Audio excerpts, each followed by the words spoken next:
we are going to study the first major prophet in the Old Testament or in the Bible. Major prophet, kaya siya tinawag na major prophet, hindi dahil sa mas mataas ang ranggo nila, no? Hindi ganon. Kaya siya tinawag na major prophet kasi yung writings nila, yung libro, ay mas mahaba kaysa kumpara doon sa mga minor prophets. Now, yung minor prophets, kaya naman sila tinawag na minor prophets, hindi dahil sa inferior sila, no? Hindi ganon. Minor prophets kasi nga, mas maiksi yung mga libro na sinulat ng mga propetang ito. Okay? So, the first major prophet book that we are going to study is the book of Isaiah. Pinamagatan po natin ito, book of Isaiah, the Gospel in the Old Testament. Siguro magtataka kayo, bakit siya tinawag na the Gospel in the Old Testament? No? Very ang tawag nito, trivial. Bakit kaya? Bakit kaya siya tinawag na the Gospel in the Old Testament? So we will find that out eventually as we continue to study. Okay? So, let's continue. Now, pag-usapan muna natin what is the very meaning of Isaiah? Well, Isaiah is the name of the prophet. This is also the name of the book where kinikredit sa kanya kay Prophet Isaiah yung libro, no? The book means, the very name Isaiah means the Lord is salvation. So, ang literal meaning ng Isaiah is the Lord is salvation. Sa Tagalog, ang Panginoon ang kaligtasan. And the very meaning of the name, the Lord is salvation, is also the central message. Meaning, yun na mismo ang pinakaminsahe na nakapaloob dun sa libro. God saves and He alone is our deliverer. So, sa pangalan pa lang, nandun na yung mensahe. The Lord is our salvation. Sino ang author? Sino ang sumulat nito? Well, traditionally, itong libro daw na ito, ina-attribute ito doon sa propeta mismo na si Isaiah. Isaiah, son of Amos, a prophet who ministered in Judah. Well, si Isaiah was also a statesman, meaning to say makabayan ito na tao, no? Statement prophet. He is also a counselor to the kings, meaning to say whenever the kings needs guidance and wisdom, he is actually one of the people where the king will seek to get advice. So ganun talaga yung isa sa mga role niya. Aside from that, you will see that Isaiah is very much deeply concerned with justice, holiness, and true worship. So throughout the book makikita mo yun si Isaiah, yun talaga yung passion niya. Passion niya na ang buong Israel ay madala sa kabanalan ng Panginoon, sa katuwiran ng Panginoon, at sa pagsamba sa isang totoong Diyos na buhay. Okay? So that is Isaiah. Kailan isinulat ang book of Isaiah? Sabi ng mga Bible scholars, approximately daw between 740 to 681 the year before Christ. And during this time, ang mga king na nag-reign ay si King Uzziah, King Jotham, King Ahaz, tsaka King Hezekiah. So basically, you will see 4 kings where Isaiah lived during his time. So during his time, he was actually a witness of the rise of the Assyrian Empire, which is the threat of exile. Meaning to say, during the time of exile, nakasama siya doon at nakita niya actually how the Assyrian Empire rose to power. Sino ang audience? Bakit sinulat ang book of Isaiah? Well, basically, the book of Isaiah is for the people of Judah, meaning to say the southern kingdom. Remember, nagkaroon ng divided kingdom, the northern and the southern kingdom. Yung southern kingdom composed of 2 tribes, but basically they are called Judah, and the 10 tribes on the other hand is called Israel. During this time, this book was actually written specifically for the southern kingdom. Na kung saan it was actually the time where there is a spiritual decline, meaning to say yung spirituality nila pabagsak, and there were actually national crisis that they were dealing. National crisis, and the leaders were corrupt. They had a religion, but the religion actually was empty. Merong outward appearance pero walang content, and there's a lot of social injustice, meaning to say mga mayayaman walang pakialam sa mga mahihirap, most of the poor poor were actually oppressed by the people who are elite. And the message, however, speaks prophetically to all nations and points powerfully to the Messiah. Makikita nyo rito, may mga judgment siyang binanggit sa mga iba-ibang bansa. Pero all of the book of Isaiah basically points out to the coming Messiah. That's why it is called the gospel, no? The gospel in the Old Testament. Di ba? Ang alam natin gospel sa New Testament, yun yung Matthew, Mark, Luke, John. Why it is called the gospel? Well, basically, it is called the gospel because it proclaims Jesus, the coming Messiah, and the Messiah has really come, already come. And the 4 books na yon binabanggit yung ministry, yung pagdating, yung ginawa mismo ni Jesus. But you see, even before Matthew, Mark, Luke, John came into writings, meron ng libro sa Old Testament that talks about Jesus, the coming Messiah. And that is the book of Isaiah. Alam niyo, ang book of Isaiah ang may pinakamaraming mention patungkol sa coming Messiah. Nakuha niyo, ang haba ng librong to at maraming binanggit. I'm going to show you some of the passages that actually points us to Jesus Christ. And they were actually directly quoted in the New Testament, in the Gospel. Okay? Now, ano ang purpose ng book of Isaiah? Well, basically, I have here 5 reasons bakit sinulat ng Isaiah. Number 1 is to call back to covenant faithfulness. To call Israel back to covenant faithfulness. Ano ibig sabihin yan? In the book of Isaiah actually is rebuking the Israelites, the people of Judah especially, because they were starting to worship other gods. They have so many idols, and Isaiah were basically rebuking them. Nire-rebuke talaga. Hindi lang ang idolatry, kundi yung injustice. Yung injustice meaning yung mga mahihirap hindi na tinutulungan, yung mga na-oppress. Tapos yung mga mayayaman pa, yung may mga posisyon, yung mga leader na supposedly dapat sila ang nag-aalaga, nag-iingat at tumutulong to sa mga mahihirap. Sila pa yung nagpapahirap. And Isaiah also was rebuking the priests and the people in the temples, those people who are actually in the ministry during that time. Why? Because their worship were hypocritical. Nag-worship sila, sinasamba nila ang Panginoon sa kanilang bibig, pero yung mga puso malalayo, no? Pangalawa, sinulat ang Isaiah to give warning to the people, especially to the coming judgment because of their sin. Especially the warning or the judgment that will be coming through the Assyrian and the Babylonian invasion. Nakuha niyo dahil sumasamba na sila sa mga Diyos-Diyosan, sabi ng Panginoon, parurusahan ko kayo and I will use other kingdom or nation, nakuha niyo, to invade them, and that is actually a judgment that is coming from God. Pangatlo, the book of Isaiah was written to reveal the coming Messiah. Meaning to say, dito makikita mo talaga na malinaw na malinaw yung prophecy na may darating na isang tagapagligtas. Nakuha niyo? Dito sa book of Isaiah, malinaw na malinaw yun. Na itong darating na ito, he is going to be born by a virgin, he is going to suffer, he is going to die, but eventually he is going to reign as king. So, book of Isaiah actually reveals the coming Messiah. Number 4, the book of Isaiah is actually proclaiming hope, restoration, and salvation. Nakuha nyo? Meaning to say, although God will convey judgment to them, but God still is so faithful to restore them. Nakuha nyo? In fact, He was proclaiming hope, and He was promising salvation for the people, especially if they're going to respond to God's call. So God will not abandon His people.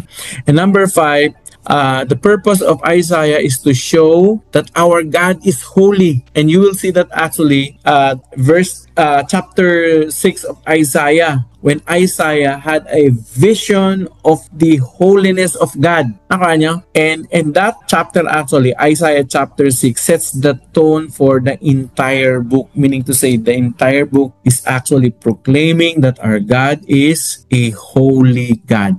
So ano-ano ang mga major themes na makikita natin sa Isaiah? I would like to mention some. There's so many, but I would like to mention very important themes that you you and I need to see in the book of Isaiah. Number one, and most important actually, we need to see that God is a holy God. And in the book of Isaiah, it's being repeated over and over. It is said that God is the Holy One of Israel. Nakuha nyo? Siya ay ang banal, ang nag-iisang banal ng Israel.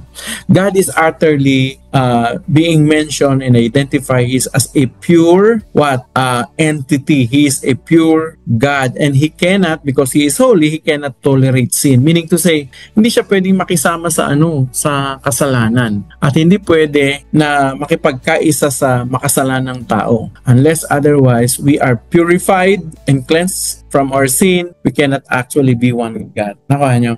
So in the whole Bible, in the whole book of Isaiah, God is being presented as the Holy One of Israel. So yung holiness ni God, makikita mo yun sa buong book ng Isaiah.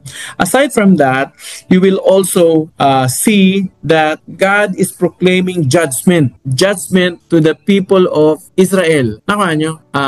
Specifically, judgment on the sin of Judah. But not only that, he was also proclaiming judgment on the surrounding nation. Kasi yung surrounding nation were also sinful nations. But you see, as God, in every chapter that God is proclaiming judgment against a nation, it is always paired with the promise of restoration. Ang promise na lagi, pag ginasgo kayo, He is going to restore especially His people. So there is judgment, but there's also restoration that God is proclaiming in the book. Now, aside from that, you will see in the book very clear that Isaiah were actually giving the most comprehensive portrait of Jesus Christ in the Old Testament. I mean, even from Genesis, the coming Messiah was already been proclaimed. Pero hindi ganun kalinaw eh. Pero pagdating sa Isaiah, sobrang linaw niya. Makikita nyo. Like number one, the virgin birth was already proclaimed in Isaiah chapter 7 verse 14. Eventually, we're going to read that. In Isaiah chapter 9 verse 6, the Messiah is illustrated as a wonderful counselor, mighty God. In Isaiah chapter 53, in this chapter actually, the coming Messiah is illustrated as somebody is going to suffer for the sin of his people. In Isaiah chapter 61 verse 2, in here, the Messiah is being illustrated as the Savior being anointed with the Spirit of God. And number 5, in Isaiah chapter 11, you will see Him as the reigning King. Basahin natin yung mga verses na ito. Like ito, halimbawa, Isaiah chapter 7 verse 14. Pansinin nyo ha, pansinin nyo. Therefore, the Lord Himself will give you a sign. And what is the sign? The virgin will conceive and give birth to a son and will call him Emmanuel. Alam niyo, wala akong nabasa sa ibang wala akong nabasa ang ibang libro na ni-reveal na si Jesus Christ is going to be born by a virgin. Only an Isaiah. I don't know, correct me if I'm wrong. Kung meron kayong ibang libro, maybe we're going to ask ChatGPT eventually. Pero Isaiah is very well known to proclaiming the coming Messiah as being born by a virgin. Nakuha nyo, papanganak siya ng isang virgin. And that is a miracle, no? That is prophesied here, and you will notice in the Gospel, clarify yun nung pinanganak si Jesus Christ sa book of Gospel. I mean, sa Matthew, Mark, Luke, John, right? Jesus Christ is presented as what? Born by a virgin. And the virgin is si Mary, right? So Isaiah 7:14 yun. Meaning to say, sa Old Testament pa lang sinabi na mangyayari. At nangyari nga yun. So this is a clear proclamation of the gospel of God. Isaiah 9:6. Ito, nababasa natin lagi ito, especially this coming Christmas. Makikita niyo naman to mga naka-quote sa mga post, diba? Sabi rito, for us a child is born, to us a son is given, and the government will be on his shoulders. And he will be called what? Wonderful Counselor, Mighty God, Everlasting Father, Prince of Peace. Alam nyo dito, pinakikita na, ini-introduce na sa atin na the coming Messiah He's going to be born as a child, but he is not just a child. He will be called what? Mighty God. Alam nyo, isa ito sa mga hindi ma-refute ng mga iglesia ni Cristo eh. Diba? Kasi sinasabi nila na si Jesus Christ ay tao lang. Pero how are they going to explain that the prophet Isaiah himself called the coming child to be born as the mighty God? He is even called what? The everlasting Father and the Prince of Peace. Oh, that's the gospel actually. Okay? How about Isaiah 53 verse 4 to 5? Tingnan nyo ito yung suffering servant. You will see actually this. This is the picture of the coming Messiah who is going to be crucified. Di ba? Sabi rito, surely He took up our pain and bore our suffering. Yet we considered Him punished by God, stricken by Him, and afflicted. But He was pierced. Kita nyo yung salitang pierced. Ano pa nun? Wala pa yung concept or idea of crucifixion. But already in the Old Testament, it was long been prophesied that the coming Messiah will be pierced. Diba? Sasaksakin siya. He will be pierced for our transgression. He was crushed for our iniquities. Kita nyo? Diba? And the punishment, yun daw kaparusahan na tinanggap niya, the punishment that brought us peace was on Him. Biruin nyo, yung punishment na tatanggapin nitong coming Messiah is actually going to bring peace to us. Apa nyo? Peace with God. And by His wound, dito nang galing yung salita na kinote ni Peter, by His stripes or by His wounds, we are healed. Dahil sa mga sugat at latay na tinanggap ng Panginoon, tayo ay nagsipag galing. Apa nyo? Etong very verse na ito actually are quoted in the New Testament, in the Gospel. Even in the books of teaching like Peter. Binanggit niya yan. Pero nasa Old Testament na pala yan. Naka nyo? That's why this book of Isaiah is called the Gospel of the Old Testament. How about Isaiah 61 verse 2? Tingnan nyo this verse actually are the very passage where Jesus Christ read when He attended a synagogue. Nakuha nyo? Sabi rito, the Spirit of the Sovereign Lord is on me because the Lord has anointed me to proclaim good news to the poor. He has sent me to bind up the brokenhearted, to proclaim freedom for the captives and release from darkness for the prisoners, to proclaim the year of the Lord's favor and the day of vengeance of our God, to comfort all who mourn. Alam nyo, I suggest basahin nyo yung buong chapter or try to read or listen it from the audio Bible. Ang suggestion ko, yung buong Isaiah, try to listen to it in the audio Bible or read it if you have time. I suggest you really have to read through the whole Bible. Okay. Now another verse in Isaiah chapter 11 verse 3. This is actually about Jesus being connected to the royal line of David. Sabi rito, a shoot will come up from the stump of Jesse. From his roots, a branch will bear fruit. The Spirit of the Lord will rest on him. You will see the anointing of God to himself, to Jesus, and the Spirit of wisdom and of understanding, and the Spirit of counsel and of might, the Spirit of knowledge and the fear of the Lord, and He will delight in the fear of the Lord. So all of these verses actually that I mentioned to you are the gospel, and this has been long written in the Old Testament before Jesus Christ came, and in the New Testament is just the fulfillment of all of these prophecies. Grabe, ang tagal na. So, what else are the theme when you're going to read the book of Isaiah? Well, you will read the true worship versus empty religion. Isaiah were actually rebuking the religious people because they were serving God on their lips, but they're doing differently. Meaning to say, sumasamba sa salita, pero yung kanilang gawa, hindi naman ibang ginagawa, mga kabuktutan o kasalanan.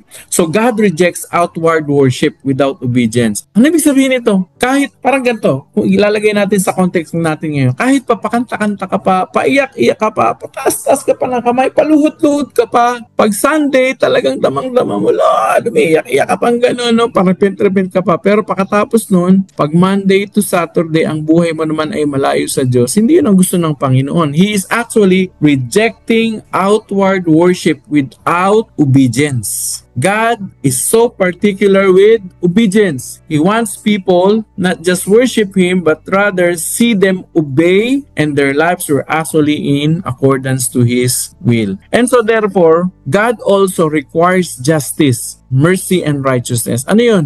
Meaning to say, ang gusto ng Panginoon, mamumuhay tayo ng may habag, may awa, may pagtulong doon sa mga nangangailangan, lalo na doon sa mga mahihirap. At tinuturing niya yun na justice. Okay? At yung katuwiran. Nakuha nyo? Yung katuwiran. Yung tama ang ginagawa. Alam nyo, sa ngayon, yan ang kailangan din natin ngayon. Lalo na sa ating gobyerno. O kahit sa atin. God is asking for us to have that mercy to walk in righteousness and to do justice with people. Another theme that we will be able to read from the book of Isaiah is you are going to read salvation and redemption. Nakuha nyo? Salvation and redemption. From the very opening of the chapter to the final pages of Isaiah, God is always proclaiming His heart to save people. Makikita niyo yun. Sa unang-unang chapter pa lang sa huli, laging pinoproclaim ni God. He wants to save His people. So one of the themes is actually salvation and redemption. So kung i-outline natin ang book of Isaiah, how are we going to outline this? Well, hinati ito sa dalawang section, bagamat ito ay masyadong malaki. Yung first chapter up to 39th chapter, so chapter 1 to 39, it speaks about judgment. Okay, you will see God's holiness, then God revealing the sin of Judah, God giving them warning for judgment, His prophecy about Assyria, the promise of a child Messiah, and eventually you will see historical accounts of Hezekiah. So chapter 1 to 39. And basically, ang major themes that you will see in those chapters is the judgment of God. But on the next half, from chapter 40 to chapter 66, dito naman, God is proclaiming His comfort and salvation for His people. Ano yung nauna? Judgment muna, di ba? Pero after judgment, you will see in these verses, ang lumilitaw, ang linang na linang naman dito, yung lutang na lutang actually, na makikita mong mensahe, yung ang Panginoong Diyos gusto niya i-comfort yung mga tao niya. At gusto niya sila ay makatamo ng kaligtasan. Kaya tinawag itong the New Testament of Isaiah, or the Gospel actually in the Old Testament. So you will read in chapter 40 verse 1, makikita mo doon unang-una, comfort my people. Sabi, aliwin nyo ang aking mga tao. And God was also proclaiming His greatness. You will see, kanina binasa natin yung suffering servant. You will also see God creating His new covenant, establishing His new covenant with the people. He is also proclaiming the coming kingdom, the future kingdom that the Messiah will establish. And also, dito rin, sa book of Isaiah, unang prinoclaim yung new heavens and new earth. No? The next time around that you will read the new heavens and new earth sa book of Revelation na. But even in the Old Testament, in the book of Isaiah, it has been already proclaimed that there will be a time where God is going to make the heavens new and the earth also. Nakuha nyo. So what can we learn from the book? What leadership principles that you and I will be able to learn from the book of Isaiah? Marami, pero nag-mention ako ng ilang mga bagay. Number one is that leaders, we have to learn that leaders must have a high view of God. Ano ibig sabihin niyan? You will see, no? Binigyan ng highlight dito yung holiness ni God. Nakuha nyo? And Isaiah actually, when he began his ministry, he began it with the vision of a high and lofty God, a holy God. Nakuha nyo? God is being portrayed, illustrated, defined, or discussed in the book as a holy God. Nakuha nyo? So therefore, a leader's authority, tayo, ang authority natin, dapat nagpo-flow yan sa dakilang paggalang sa isang banal na Diyos. We call that reverence. So our authority should flow from the holiness of God, our awe to the holy God, and not from personality. Meaning to say, yung ating leadership dapat nagpo-flow doon sa pagkilala na may isang Diyos na matayog na banal. Hindi lang dahil sa meron tayong position o may personality. No. Number two, we have to learn also that leadership requires integrity and justice. Ano ibig sabihin niyan? If you're in the leadership, God will require you for a high kind of standard of integrity and justice. Tama nyo? Yung lahat ng mga leader na nais ng Panginoon na nasa posisyon, dapat may mataas na integridad at pagiging makatarungan. In fact, God rebuked leaders who use power for selfish gain. Alam niyo yung nangyayari sa ating bansa ngayon, sigurado ako hindi natutuwa ang Panginoon. Kasi kahit in the past, in the book of Isaiah, God were actually rebuking leaders. And these leaders are actually, during the time, were using their power so that they will gain. Sila makikinabang. Ginagamit nila yung kapangyarihan nila para magkamal ng salapi at ng pera. Parang nangyayari ngayon, di ba? God knows that. And He doesn't actually want people in the leadership without integrity. Kaya ako naniniwala, eventually, babagsak talaga yung mga leader na walang katapatan, walang katuwiran.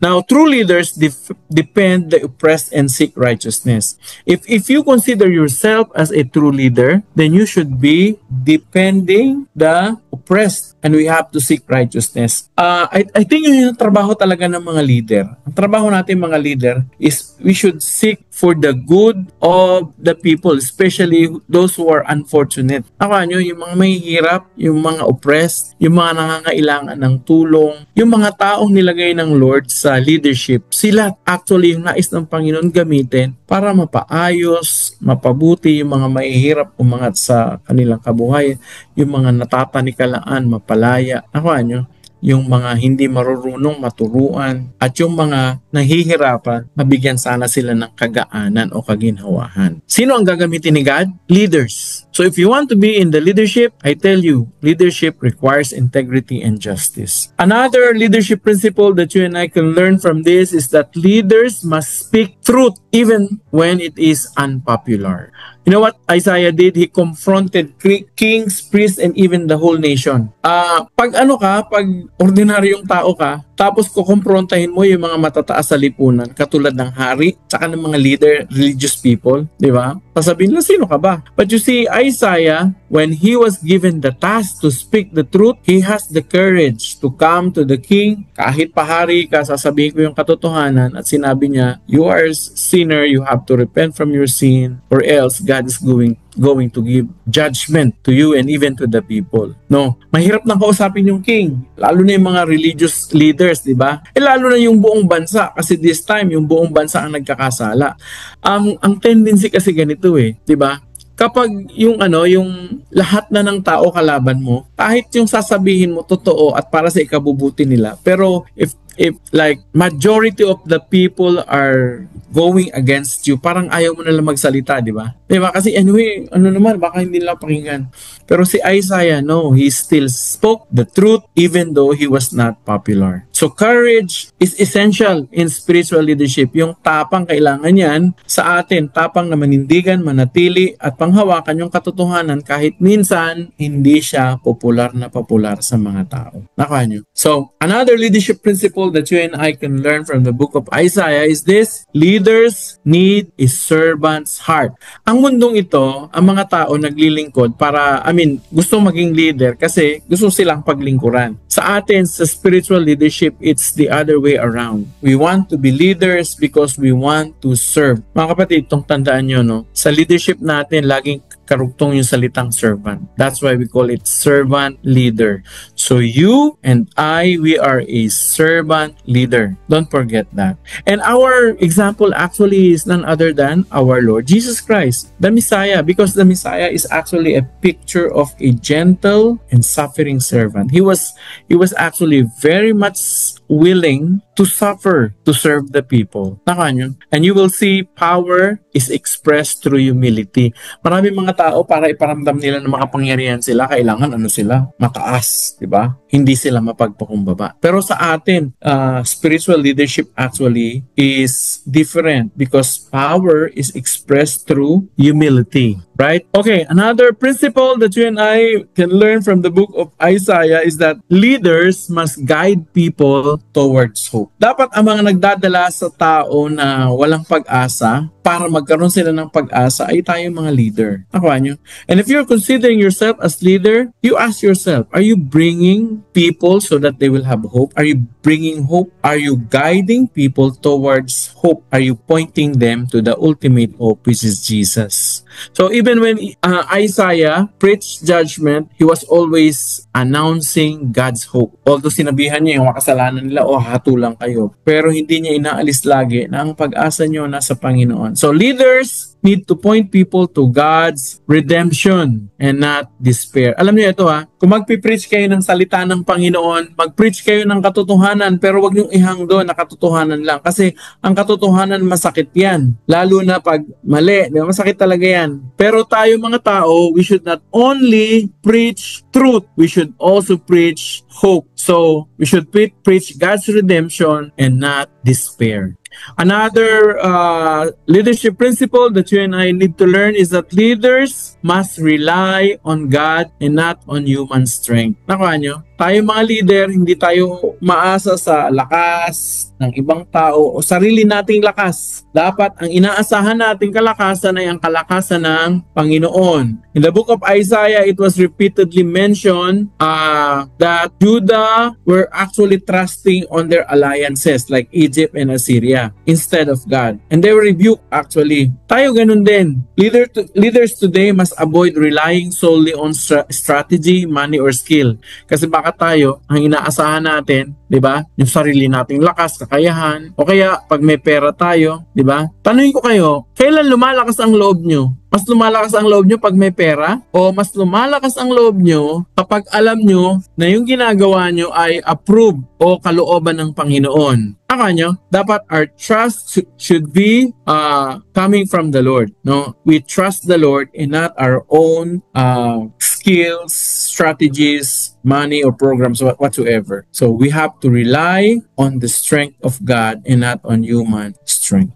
Another principle that you and I need to learn is that leaders are called to prepare the way for God's work. Just like John the Baptist, nung si John the Baptist ay dumating, anong pinakaano niya? First ministry? To prepare the way of the Lord. Meaning to say, he was actually preparing the hearts of the people so that when Jesus comes, they can easily receive Him to be their Savior. So tayo dapat ganun din. As leader, you should be the people who prepare other people so that whenever they hear the gospel, hindi tayong obstacle, hindi tayo ang pumipigil sa tao o nagiging dahilan para katitisuran nila.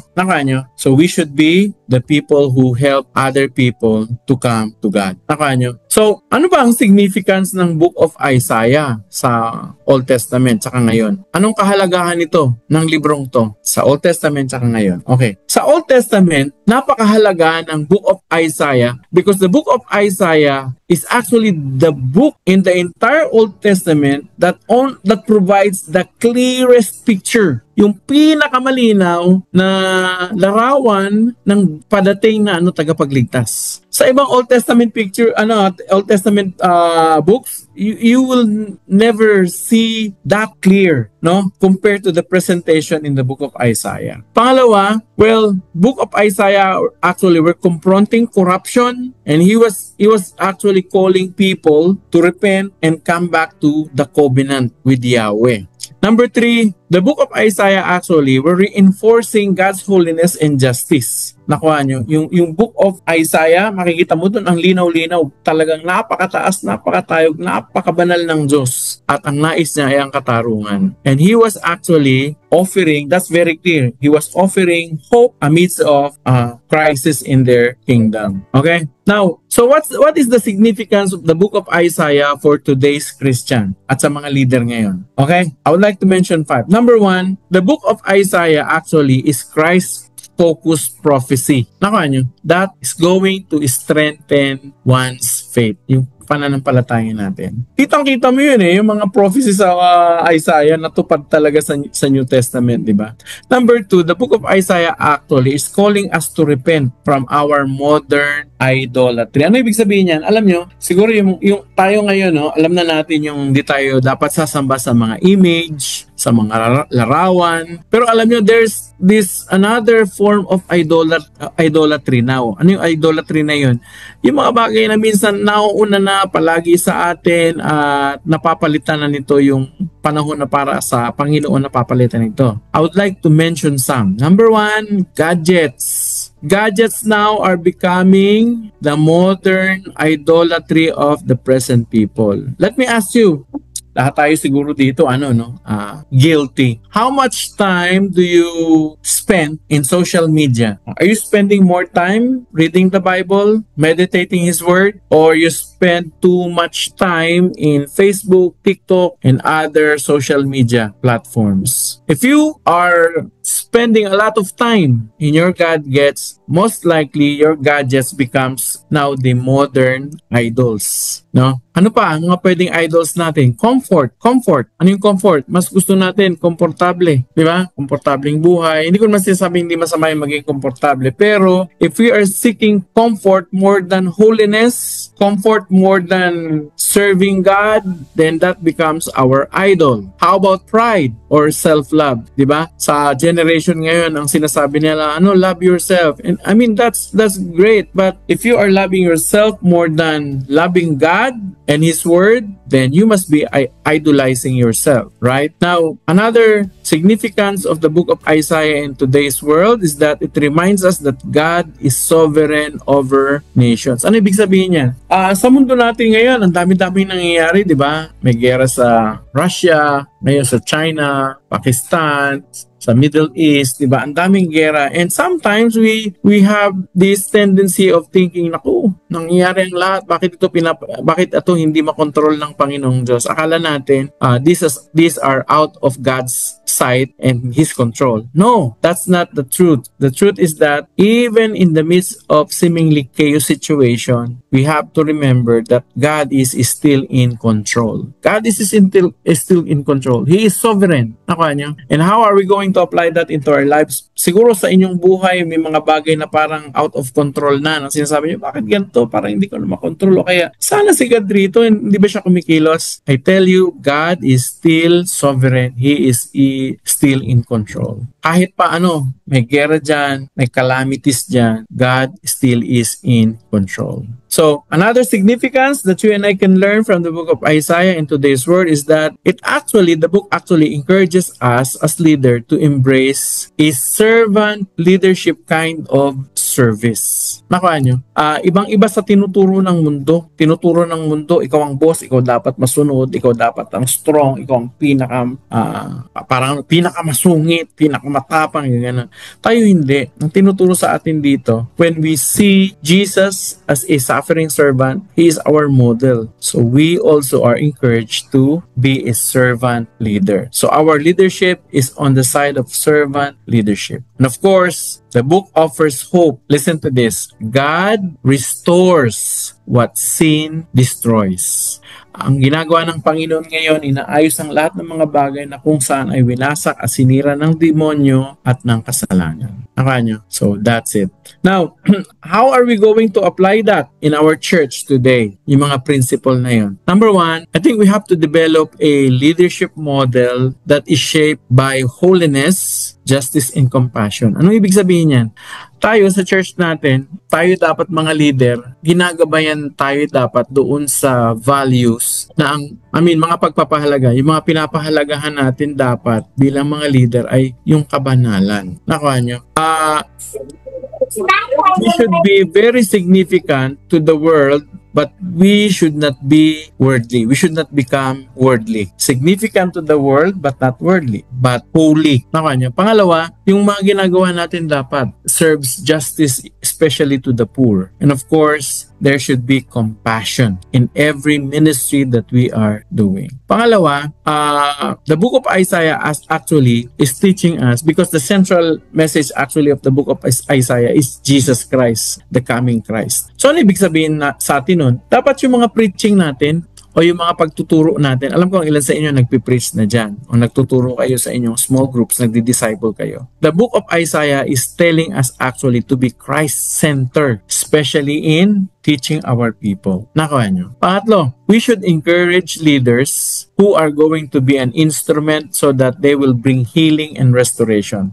Mga kapatid, let me tell you this. You as a leader can be God's instrument to bring healing and restoration to the lives of other people. Ang totoong leader, ganun ang ginagawa. Nagdadala ng healing, nagre-restore ng tao, nagsisave. Hindi gawain ng leader ang manira, hindi gawain ng leader ang mangwasak, hindi gawain ng totoong leader yung sa kanyang sariling kapakinabangan. Ang iniisip ng totoong leader, kaya nga siya leader ay kung papaano mapapabuti yung kanyang mga nililit, papaano sila lalago, papaano sila uunlad, paano sila magkakaroon ng pag-asa at lalong mapapalapit sa Panginoon. Nakanyo? So you are a leader, a true leader if you are doing that. Aside from this, the book also tells us that we need to confront sin, but listen to this, with grace and truth. Lalo na kapag kasalanan, halimbawa may gusto kang i-rebuke, hindi mo lang siya re-rebuke, kailangan meron kang grace and truth. Yes, we need to rebuke sin. We have to confront sin, but do not forget to bring along with you grace and truth.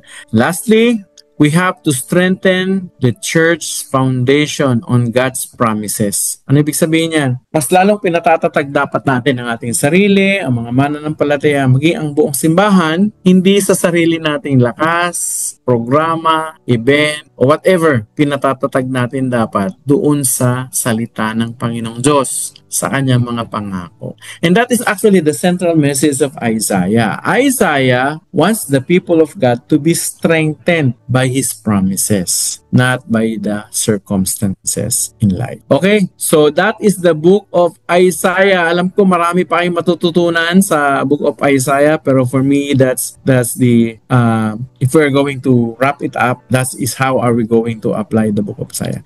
I encourage you to read through the book of Isaiah. Mahaba talaga siya. Pero I tell you, basahin nyo siya, familiarize yung sarili nyo, lalo na doon sa mga verses or chapters na ang inilalarawan talaga si Jesus Christ, yung coming Messiah. I tell you. In fact, you can actually share the gospel, you can share the good news using this book. Yes, using the book, not just the New Testament. Actually, the New Testament, especially the gospel books, they are based from the book of Isaiah. So start studying the book of Isaiah, start sharing the book of Isaiah. This is a great book to learn from. Okay? Now we have small group discussions. Tatlo lang po yan. Pwede nyo na pong picturean.